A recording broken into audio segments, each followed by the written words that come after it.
Hey guys, कैसे हो आप लोग। Welcome to the channel. इस वीडियो में मैं आपके लिए परफेक्ट वर्ल्ड की आने वाले नेक्स्ट एपिसोड के नोवेल को डिटेल में एक्सप्लेन करने वाला हूँ। ये वीडियो देखना आप लोगों के लिए बहुत ज्यादा इंपॉर्टेंट है, क्योंकि आने वाली जो नेक्स्ट एपिसोड है वो बहुत ही ज्यादा कंफ्यूजिंग होने वाली है। इस वीडियो को देखकर ही आपको समझ में आएगा कि एक्चुअली वहाँ पे क्या हो रहा है। वीडियो लेट से आ रही है, इसके लिए सॉरी। चलिए वीडियो शुरू करते हैं। परफेक्ट वर्ल्ड के पिछले एपिसोड में हमने देखा था सी हाउ को सेलेस्टियल क्लैन के लोग कैद करके रखे थे, तभी पीकॉक क्लैन के लोग आते हैं, जिसमें से मिस्टर कॉन्ग जब सी हाउ को देखते हैं, देखकर वो एकदम आग बबूले हो जाते हैं। वो तुरंत ही सेलेस्टियल क्लैन के उन लोगों से फाइट करके सी हाउ को छुड़ाने लगते हैं। सी हाउ को उस प्रिजन से निकाल कर वो हॉल में ले आए हैं, जहाँ पर वो पीकॉक क्लैन के लॉर्ड को सारी सच्चाई बताते हैं। इसके बाद वो सी हाउ को अपने साथ ले जाने की डिमांड करते हैं, पर सेलेस्टियल क्लैन का लॉर्ड रोक देता है। अब आगे एपिसोड स्टार्ट होती है, जहाँ पे इन लोगों की खतरनाक एनर्जी एक दूसरे से टकरा रही है। इन लोगों की एनर्जी टकराने की वजह से दोनों वर्ल्ड एकदम कांप उठे हैं। लेकिन तभी सेलेस्टियल क्लैन के ओल्ड एंसेस्टर इस बात को जानकर तुरंत ही वहाँ पर आ जाते हैं। ये हॉर्न वाला पर्सन वही ओल्ड एंसेस्टर है। अब मैं आपको इसके बारे में इंट्रोडक्शन दूं तो ये बंदा इतना ज्यादा ताकतवर है कि इसने अपने इस हॉर्न के वजह से अकेले एक वर्ल्ड को पूरी तरह से चीर के रख दिया था। वो यहाँ पर आकर पीकॉक क्लैन के लॉर्ड को कहता है, ये हमारा प्रिजनर है, आप इसे यहाँ से ले जाने की बात ना कहें। हमारे सेलेस्टियल क्लैन और आपके पीकॉक क्लैन का हमेशा से ही रिलेशन बहुत ही ज्यादा बढ़िया है। एक इस यंगर जनरेशन की वजह से आप इस रिश्ते को खराब ना करें। लेकिन पीकॉक लॉर्ड कहते हैं, ये कहाँ का न्याय है। जिस लड़के ने आप लोगों की इतनी ज्यादा मदद की, हर समय आपका एक बेनिफैक्टर रहा, उसने यूनसी को भी सही सलामत आप तक पहुँचने में मदद करी, और ऐसे लड़के को आप इतने खराब तरीके से कैद करके रखोगे। यहाँ पर दोस्तों हम मिस्टर कॉन्ग को भी देखते हैं। मिस्टर कॉन्ग भी बहुत ही ज्यादा गुस्से में है, और इसी वजह से उनके बॉडी में उनका रियल रूप पीकॉक फेदर दिखाई देने लगता है। पीकॉक लॉर्ड तो बहुत ज्यादा गुस्से में है ही, और इतने जोर से वो चिल्लाकर इन लोगों को धमका रहे हैं कि इन लोगों की हालत खराब हो जा रही है। यहाँ पर ये चीज देखकर वो हॉर्न वाला पर्सन भी गुस्सा में आ जाता है। कहता है, अगर आप इस लड़के को यहाँ से ले जाने की कोशिश करेंगे तो याद रखिए हमारे क्लैन और आपके क्लैन के बीच में वार हो जाएगा। तो फिर पीकॉक क्लैन के लीडर कहते हैं, वार हो जाए, अगर आप आज इसको मेरे साथ नहीं जाने दोगे तो आज ये सेलेस्टियल क्लैन पूरी तरह से खत्म हो जाएगा। यहाँ पर पीकॉक लीडर अपनी एनर्जी को एक्टिवेट करते हैं, और ये हॉर्न वाला बंदा भी अपनी एनर्जी को एक्टिवेट करता है। लेकिन इन दोनों की एनर्जी टकराने की वजह से इस पूरे जगह पे ऐसा खतरनाक प्रेशर क्रिएट होता है कि यहाँ की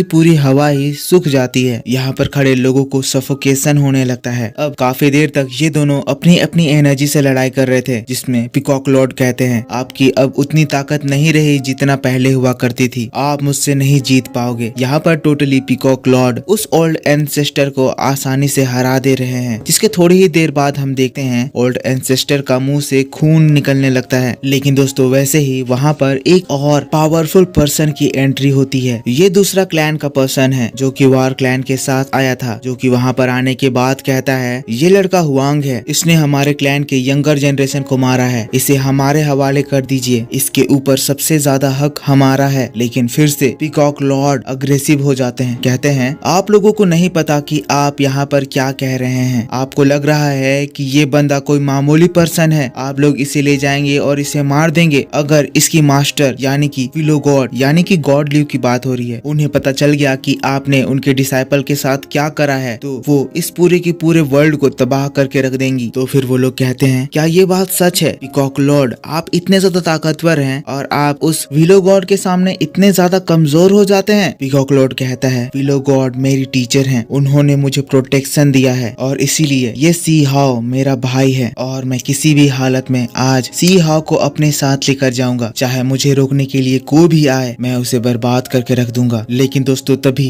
एक और आवाज आती है। ये आवाज बहुत ही ज्यादा डरावनी और एक ऐसी एनर्जी आती है जो कि सभी को घबराने पर मजबूर कर देती है। उस जगह पे एक पर्सन की एंट्री होती है, जिसकी बॉडी हड्डियों से बनी हुई थी, जो कि एक काले रथ से आया था, जिसके आगे 7 बहुत ही खतरनाक बीस्ट बंधे हुए थे। मैं आपको बता दूं कि ये जो अभी गॉड की एंट्री हुई है, ये अंडर वर्ल्ड का गॉड है, जिससे 3 तरह के वर्ल्ड हैं, अपर वर्ल्ड, लोअर वर्ल्ड और अंडर वर्ल्ड। लोअर वर्ल्ड में अर्थ आता है, अपर वर्ल्ड में हेवन और अंडर वर्ल्ड में हेल आता है। अब उस अंडर वर्ल्ड गॉड की एंट्री होती है, जिसको देखकर सभी लोग घबरा जाते हैं। वो पर्सन आता है, कहता है, ये सी हाउ मेरा है, और जिसने भी इसे हाथ लगाने की कोशिश करी, मैं उसको जिंदा नहीं छोड़ूंगा। उसी वक्त उस जगह पर यूनसी की भी एंट्री हो जाती है। लेकिन यहाँ पर इतने ज्यादा पावरफुल लोग खड़े हुए हैं कि जुनसी की वहाँ एक वर्ड भी बोलने की हिम्मत नहीं होती है। अब दोस्तों अंडरवर्ल्ड गॉड यहाँ आकर कहता है, ये सी हाओ ये मेरा दुश्मन है, इसने मेरे लोगों को मारा है, इसीलिए मैं इसे अपने साथ लेकर जाना चाहता हूँ। आप लोग मेरी इस बात को सपोर्ट करें और इसे मेरे साथ आने दे। लेकिन सी हाओ कहता है, मैं अगर जाऊंगा तो पीकॉक लॉर्ड के साथ ही जाऊंगा। अब दोस्तों यहाँ ये अंडरवर्ल्ड गॉड सी हाओ को इसलिए लेने के लिए यहाँ पे आया है क्योंकि सी हाओ के पास वो लाइटनिंग स्क्रिप्चर है। जो बात ये कह रहा है कि सी हाओ ने उसके यंगर जनरेशन को मारा है, वो उसके लिए कोई भी मायने नहीं रखते हैं। यहाँ पर सी हाओ के पास जो लाइटनिंग स्क्रिप्चर है, सभी लोग उसी के पीछे पड़े हुए हैं। वो लाइटनिंग स्क्रिप्चर बहुत ही ज्यादा पावरफुल ट्रेजर है और इसके मदद से ये अंडरवर्ल्ड गॉड अपने इस बॉडी को प्यूरिफाई कर सकता है और प्यूरिफाई करने के बाद उसकी बॉडी में जो भी कुछ लिमिटेशन है वो खत्म हो जाएंगे और वो पूरे अपर वर्ल्ड, लोअर वर्ल्ड और अंडरवर्ल्ड सभी में राज कर पाएगा। तो यहाँ पे तो रही ये बात, पर यहाँ पे कोई भी किंगडम के लॉर्ड सी हाओ को उसे देना नहीं चाहते हैं। सभी लोग अपनी अपनी एनर्जी एक्टिवेट करते हैं। लेकिन वैसे ही वहाँ पर हम लोगों को एक सॉफ्ट प्यारी सी आवाज सुनाई देती है। उसके तुरंत बाद ही वहाँ पर एक बहुत ही ब्यूटीफुल लेडी की एंट्री होती है। ये दोस्तों वही लेडी है जो कि हम लोगों को उस वक्त सी हाओ के पास दिखाया गया था, जो कि टाइम को स्लो कर दी थी। ये एक एंशिएंट बीइंग है। अब मैं आपको इसके बारे में अभी बताऊंगा कि ये आखिर असली में कौन है। ये यहाँ पर आती है, सी हाओ के पास आ जाती है, कहती है, तुम लोग जो भी हो अपनी जबान को लगाम दो क्योंकि सी हाओ मेरे साथ जाने वाला है। अब दोस्तों यहाँ पे ऐसा कोई भी नहीं है जो कि इसको पहचान सकता है, इसीलिए सभी लोग ये सोचकर कि ये एक यंगर जनरेशन है, क्योंकि इसकी एज बहुत ज्यादा कम लग रही थी, उसके ऊपर चिल्लाने लगते हैं। वारग्लैंड के साथ आया एक क्लैन लीडर कहता है, ओ लड़की तुम्हें एहसास भी है तुम यहाँ पर क्या कहने की कोशिश कर रही हो? क्या तुम अपने सामने देख नहीं रही हो तुम्हारे सामने कौन खड़े हैं? इसके बावजूद भी तुम यहाँ पर बोलने की हिम्मत कर रही हो? लेकिन इसके बाद ये एंसेस्टर कहती है, चाहे ये लोग कोई भी हो, तुम्हें पता है कि मैं कौन हूँ? सी हाओ मेरे साथ जाएगा और मुझे रोकने की जिसने भी कोशिश करी उसके साथ अच्छा नहीं होगा। दोस्तों इस लड़की का नाम ये क्विंसियान है और ये एक बहुत ही एंशिएंट बीइंग है। वो समय जब इस दुनिया में सुप्रीम बीइंग रहा करते थे। ये बात इतनी ज्यादा पुरानी है कि यहाँ ये बूढ़े बूढ़े जो ये लीडर लोग हैं वो भी इसे पहचान नहीं पा रहे हैं और इसकी ताकत इतनी ज्यादा स्ट्रॉन्ग है कि उतने समय से होने के बावजूद भी इसकी एज तनिक सी भी नहीं बढ़ी है और इसी वजह से ये लोग इसकी एज को देखकर कंफ्यूज हो रहे हैं। एक लीडर चिल्लाकर कहता है, घमंडी लड़की तुम आखिर कौन हो? बताओ तुम कौन से क्लैन से आई हो? लेकिन ये क्विंसियान अपनी एनर्जी को एक बार एक्टिवेट करती है और इसकी एनर्जी इतनी ज्यादा स्ट्रॉन्ग होती है कि वहाँ पे सभी की एनर्जी सप्रेस हो जाती है। इसकी एक चुटकी से निकलने वाली एनर्जी को देखकर सभी लोग घबरा जाते हैं। जिसके बाद ये क्विंसियान सी हाओ के पास जाकर खड़ी हो जाती है, जहाँ पर वो पीकॉक लॉर्ड और मिस्टर कॉन्ग है। अब ऐसी एनर्जी को देखकर किसी की भी बोलने की औकात नहीं होती है। पर इसी बात के साथ यहाँ पे परफेक्ट वर्ल्ड का एपिसोड खत्म होता है। वेल दोस्तों इसके बाद तो ये बात क्लियर है कि इसके बाद सी हाओ को कोई रोकने वाला नहीं है और सी हाओ इन लोगों के साथ इस सेलेस्टियल क्लैन से बाहर जाएगा। पर इसमें एक सस्पेंस की बात यह है कि क्या यहाँ पर एक लड़ाई होगी और क्या यहाँ पर इस एंशिएंट बीइंग के साथ कोई टकराने की हिम्मत करेगा। वेल बाहर निकलने के बाद सी हाओ बहुत ही ज्यादा खुश होने वाला है क्योंकि अब उसको उसकी पहचान के लोग मिल जाएंगे, जिसके बाद वो बहुत ही खतरनाक रेयर ट्रेजर कलेक्ट करने वाला है। ऊपर से सी हाओ के पास वो जो नई लाइटनिंग स्क्रिप्चर है उसके बारे में भी हमें पता चलेगा और समझ में आएगा कि आखिर इसमें ऐसी क्या चीज है जिसकी वजह से सभी लोग इसके पीछे पड़े हैं। ये सारी बातें मैं आपको डिटेल में नेक्स्ट वीडियो में एक्सप्लेन करूंगा। तो दोस्तों आई होप आपको ये वीडियो अभी पसंद आया होगा। वीडियो पसंद आया है तो जरूर से इसको एक लाइक करना, चैनल पर न्यू हो तो सब्सक्राइब करना। वीडियो लेट से लाने के लिए सॉरी, पर मैं सच में वीडियो जल्दी लाने की बहुत ज्यादा कोशिश करता हूँ। आज इसके बाद मैं लेजी असिस्टेंट की भी वीडियो बनाने की कोशिश करूंगा। डोंट वरी दोस्तों, मैं कोई भी वीडियो नहीं छोड़ रहा हूँ, बस मेरे पास समय नहीं हो पा रहा है इसीलिए मैं उसे बना नहीं पा रहा हूँ। एक ही साथ बहुत सारे प्रोजेक्ट्स में काम चल रहे हैं जो कि आपको धीरे धीरे करके रिवील कर दिया जाएगा। सो दोस्तों जरूर से वीडियो को एक लाइक कर देना, कमेंट करके बताना कि वीडियो कैसा लगा। मैं आपसे मिलूंगा नेक्स्ट वीडियो में, तब तक के लिए take care, bye bye, thanks for watching.